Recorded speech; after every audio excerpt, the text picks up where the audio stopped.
Can you imagine? Elephants right in your own backyard? Pretty cool, huh? Well, that depends on whose eyes you're looking through.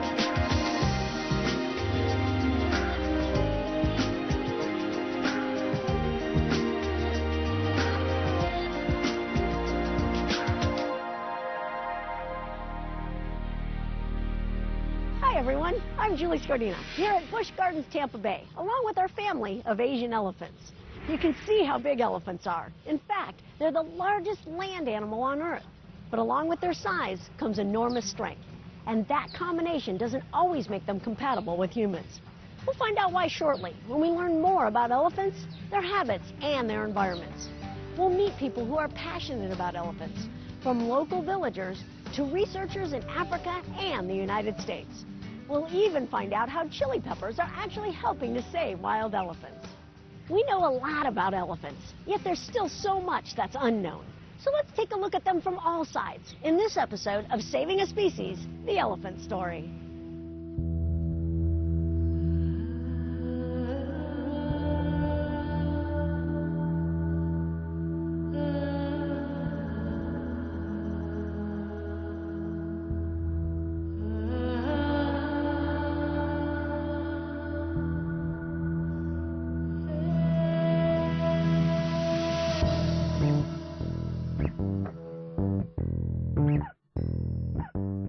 Elephants have captured our interest and our hearts since humans first appeared. They've been revered, respected, feared, and even domesticated. Yet their needs and our needs don't always match. Humans have been challenged to find ways to share space with these magnificent animals, especially as the human population expands. Today, elephant populations are declining. Currently, African elephants are listed as threatened on the endangered species list, while Asian elephants are listed as endangered. But why? There are several sides to the elephant story, and we can try to share many of them through the eyes, ears, and voices of humans. But what about the elephant's perspective? Over the years, we've gathered enough information to take an educated guess at what this view might be. Every time I visit Africa, it's a whole new experience. And this recent trip was no exception. Although I never know exactly what I'll come across, one thing's for sure, I will definitely see animals.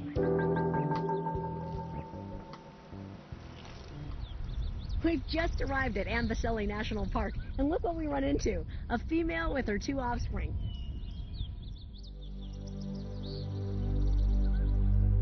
Seeing elephants in the wild is incredible to me. And coming from an urban perspective, I wonder how anyone could want to hurt them. So, I'm trying to find out more information. When it comes to crops, I know we've lost quite a number of elephants because of that. You know, they go crop raid and then the people become, mad with that, and then the KWS has to go maybe shoot an elephant because of something like that. Soila talked with me about the research program that the SeaWorld and Busch Gardens Conservation Fund supported. The study is trying to gain insight on how locals feel about elephants. Now, Soila understands their pain when they lose an entire field of crops to hungry elephants.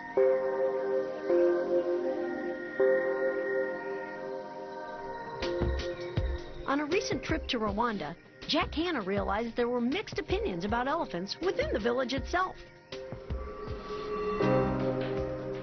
Do you like the elephant? He said no. He said no. The elders don't like the elephants because they destroy their village. But the children are more curious, especially about this particular bull. And in Kenya, Friends of Conservation mentors are teaching students the value of nature on all levels and the role it plays in their daily lives. This is a different area whereby human beings are living, coexisting with wildlife. So there is need for these young men and women to learn how to live with wildlife.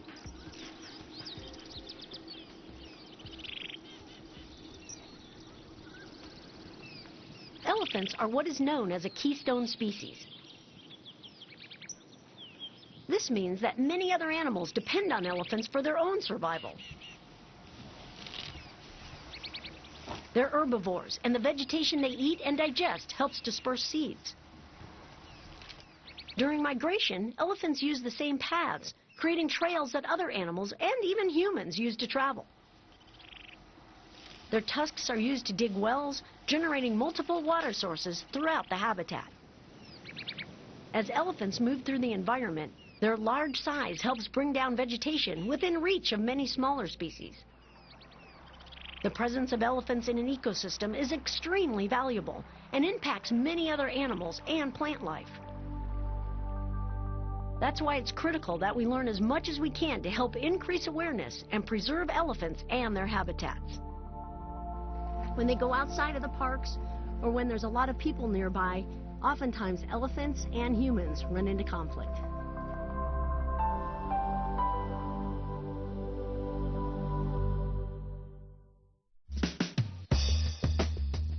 Fresh elephant dung. I tell you, it might be something you think that we shouldn't be talking about too much, but there's so much information that has to do with elephant dung. I mean, first of all, they go just about every 2 to 3 hours because they're constantly eating throughout the day. When they do defecate throughout the day, they can lose as much as 500 pounds. So they have to keep eating. And one of the other most important aspects about the dung is that it actually contains the seeds of grasses, the seeds of fruits, the seeds of trees, and what they're doing is they're dispersing those all over the savanna. This is the way new plants and new trees grow. Humans and elephants have had to share space since they first encountered one another. But in recent years, conflicts have escalated. And when it comes to what we term human-elephant conflict, it's a complex issue with many sides. But there are solutions.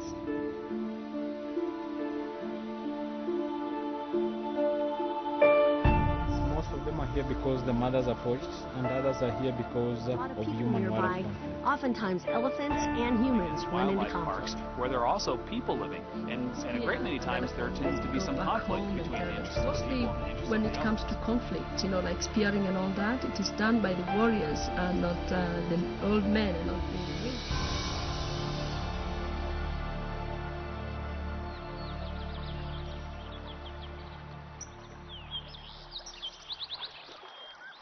Attitudes about elephants and how they can live compatibly with humans plays a big role in elephant survival.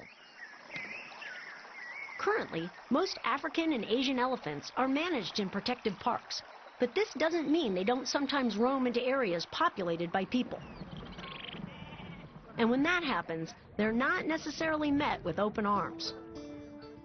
Like in the U.S., we've all heard stories of a bear wandering into a campground at Yellowstone, an alligator turning up in a swimming pool in Florida, or deer eating the vegetable garden in Wisconsin. Our attitude toward these situations is kind of similar to African and Asian attitudes towards elephants. But think about this. What if that vegetable garden was our sole source of food for our entire family? From that perspective, it's a lot more serious. Those people are growing crops, they depend on the crops, and then the elephant will go crop raid and all that and finish all the crops, so they're not happy. Elephants have been killed in retaliation or as a preventive means to protect crops. And as agriculture and development sites expand in Africa, the elephant's territory grows smaller, increasing the chance for human contact and conflict. During my recent visit, I witnessed the results of this complex problem firsthand.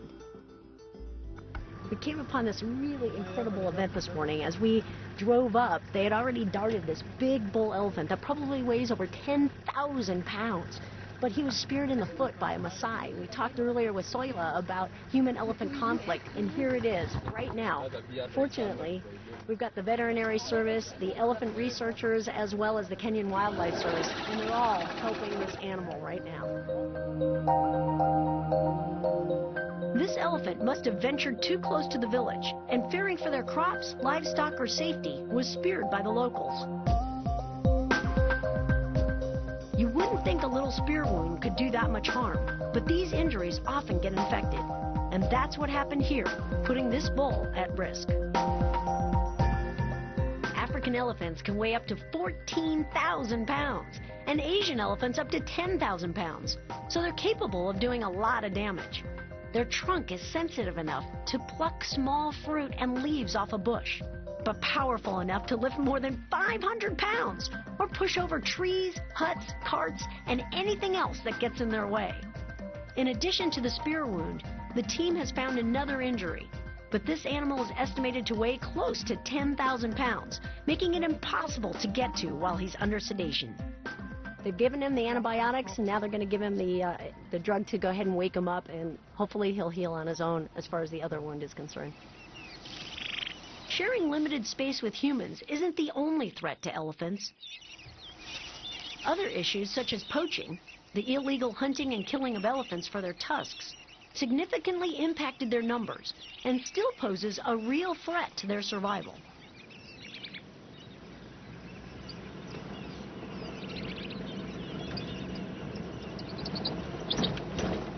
Well, I believe it was a golden age in the 60s for the national parks. They were fairly recently formed, and in that time, the animals had at last realized that there were some places where man was not a predator. And for my first five years, that was how I saw them. Then the price of ivory went up by 10 times, never really came down. People all across Africa started poaching elephants. It was a grim period, and even the great national parks themselves in East Africa were finally invaded by poachers who decimated the elephants.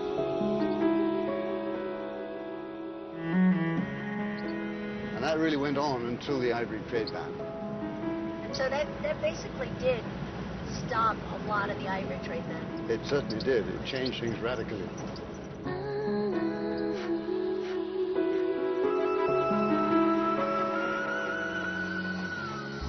After the ivory trade ban went into effect in 1989, there was a tremendous decrease in the hunting of elephants for their tusks.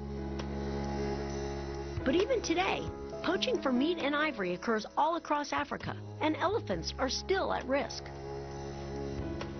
Governments, agencies, organizations, and individuals are all working to help protect elephants. A variety of programs provide safety for injured elephants, care for orphan babies, or collect data to better understand native attitudes and needs, increase awareness, and offer solutions that work for the people and the animals. And on this day, one elephant was helped by an entire team of very caring people.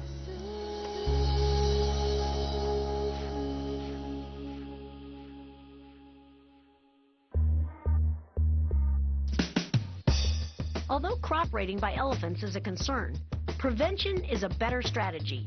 And Soila knows of a local woman who has used a very clever and inexpensive technique to steer elephants away.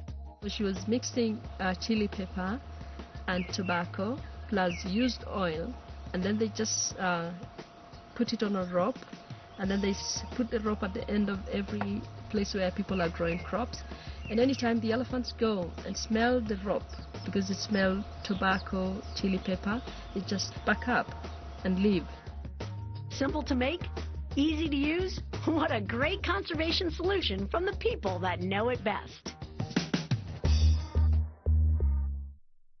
Villagers, researchers, teachers, veterinary care staff, many people are in the field helping elephants every day. But how about a little closer to home? Right here in zoological parks, people are making a difference daily.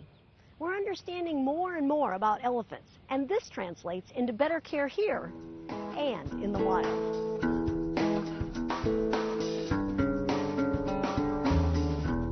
For a variety of reasons throughout history, humans have been training elephants to work for them. After all, they're smart, strong, and extremely able. But today, elephants are trained for very different reasons. What a good girl. At zoological parks like Busch Gardens in Tampa, Florida, animal experts train and condition elephants as a way to help care for them, learn more about them, and also contribute to elephant conservation, as we'll see in a moment. SeaWorld is world-renowned for its killer whale training program. The park's positive approach to training and conditioning killer whales has significantly benefited animal care and research, while making the guests' experience both fun and educational. But wait, this show's about elephants, right? What's the difference between training a killer whale and an elephant? Not much. Not much. Otto Fad leads the Asian Elephant Program at Busch Gardens Tampa, and Jeff Andrews heads up the Elephant Program at the San Diego Wild Animal Park. Both have overseen an evolutionary approach in training techniques. And guess where their experience came from? They were both longtime killer whale trainers at SeaWorld. I started out training killer whales at SeaWorld before having the opportunity to come over to Busch Gardens Tampa and help build a new elephant team. Yeah, good shot. Good shot. Okay. One of the things that we learned early on was that there are a lot of similarities between killer whales and elephants. For example, both live in matriarchal, matrilineal societies in a linear dominance hierarchy. And what that means is that there's a social ladder, and each elephant has to know exactly where they fit. Beyond that, elephants and killer whales both have very few natural predators, so they're naturally very curious and adaptable. That makes it easy and fun to train them. The programs at both parks set extremely high standards for their elephant care, and training is an important part of their program's success. What we want to do more than anything else is teach the animals to want to cooperate and participate with us. So through that, if they are just simply here having fun, interacting with us, the rest of it's really quite simple. But we do teach individual behaviors in small steps called approximations. And these small steps are things that the animals can easily understand and find reinforcing, and they build upon one another until we get to a finished behavior. Elephants are very social animals. So Busch Gardens' 6 Asian elephants can mingle with each other whenever they like. When the elephants need care, we keep them and the people at a safe distance from one another with an elaborate network of high-tech gates, ensuring the safety of our animals and our staff at all times. But this doesn't seem to get in the way of the special relationships that inevitably develop. Hey, Granny, here we go. Here we go. Okay, here we go, guys. We use a variety of reinforcers, including food, toys, visual stimulation, praise, and lots of rubbing and massaging. And each elephant is very much a unique individual, so we spend a lot of time with them getting to know what they like best. It's upon that foundation that all of our interactions occur. This trust and positive training allows us to access the animals in order to give them better care, and also to gather valuable research data.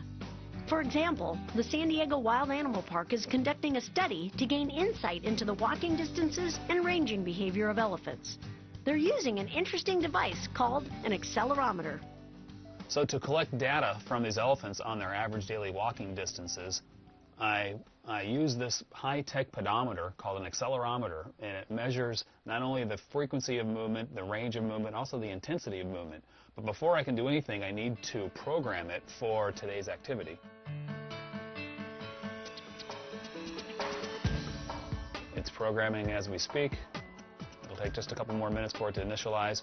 It's all charged up, so we should be good. Now that it's programmed, how do I actually get an elephant to wear this in a way that it doesn't find objectionable? Well, for us, we'd wear it probably on our belt loop. But for the animal, what I've done is I've devised this anklet, and I simply attach this into this anklet, and the animal's trained to wear this for long periods of time. It's our hope that ultimately the data that we're collecting here can be used to help minimize some of those conflicts and help preserve and conserve elephants in the wild.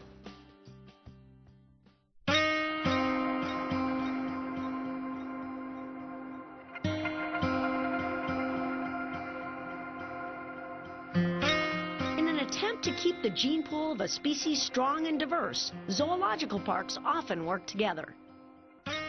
Busch Gardens participates in an Asian elephant breeding program as part of a species survival plan. And they're ready to artificially inseminate one of their females in hopes of an eventual pregnancy.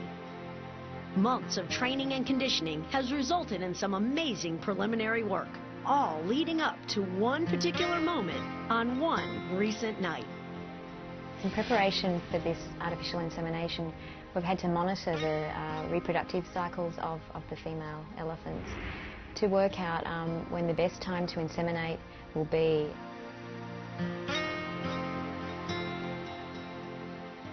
Because of her training, Rosie voluntarily allows the veterinarians and behavioral team to complete each step of the procedure. During the entire process, she's rewarded with a variety of things: verbal encouragement, skin brushing, and veggies for treats. Every step of the procedure is viewed on the monitor as Doctors Roback and O'Brien give Otto direction. Pull back the tube, Otto. Pull back the tube. Jenny, hold The team won't know for several weeks if Rosie's pregnant, so it's a wait-and-see situation. And if she is pregnant, the wait-and-see period is much longer. That's because the gestation period in elephants is almost 24 months.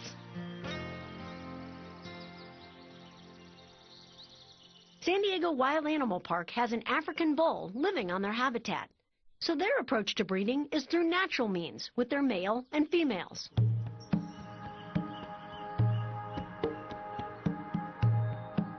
All of this training, the care, the artificial insemination, the education, in the end, what does it all mean? Given the endangered status of these animals, it's obvious that their survival as a species rests in human hands. So anything we can do to increase focus and understanding, we got to do it.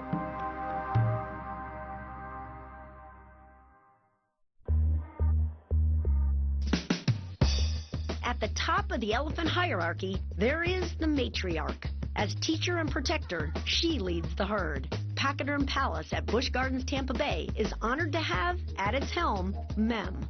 Born in 1942, she's one of the oldest elephants living today, and there's no question she's in charge.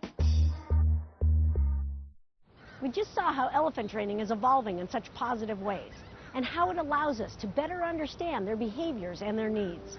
So now that we've got all this great elephant knowledge, how can we use it to help them?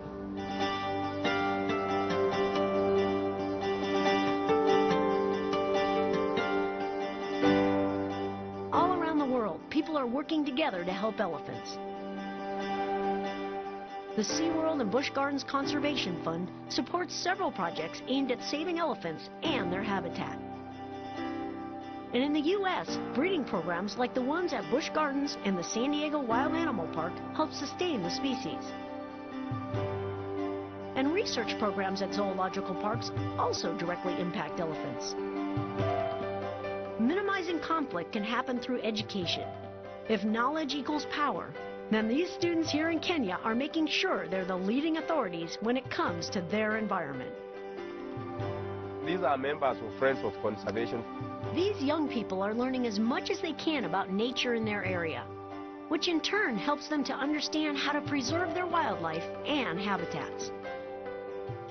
Welcome. You'll enjoy your walk. Imagine finding a plant that cures malaria on a nature walk, watching wildlife cooperate with one another, or seeing the youngest attitudes changing. That is wonderful that you guys are so involved in preserving the habitat.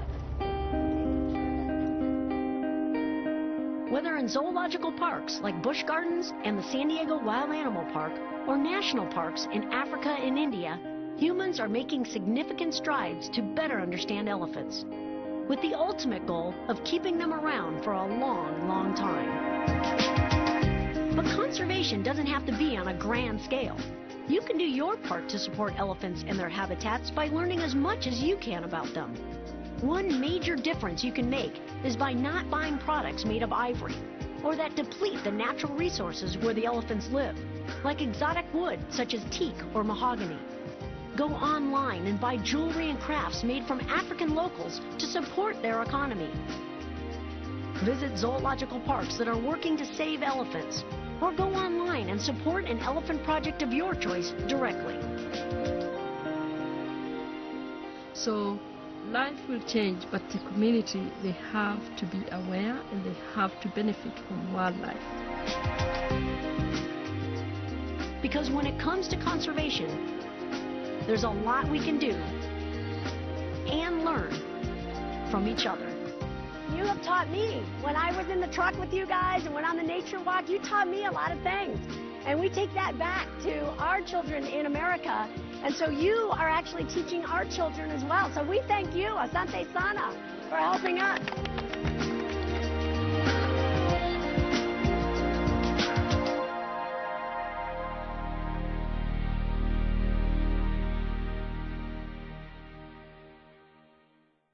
Hi, I'm Jenny Bush. The elephants featured in this program are one of the many species that benefit from the SeaWorld and Busch Gardens Conservation Fund, a non-profit organization dedicated to helping animals. We focus on 4 key areas: animal rescue, wildlife research, habitat protection, and conservation education. And we're passionate about every one of them. Look how smooth they are behind the ears. These guys are amazing. By watching programs like Saving a Species, you're helping just by learning more. And we encourage you to share your newfound knowledge with others. No matter where you live, there's more you can do. Visit our website at swbgconservationfund.org to find out how to get involved. This is our world and this is our story. Together, we can make a difference.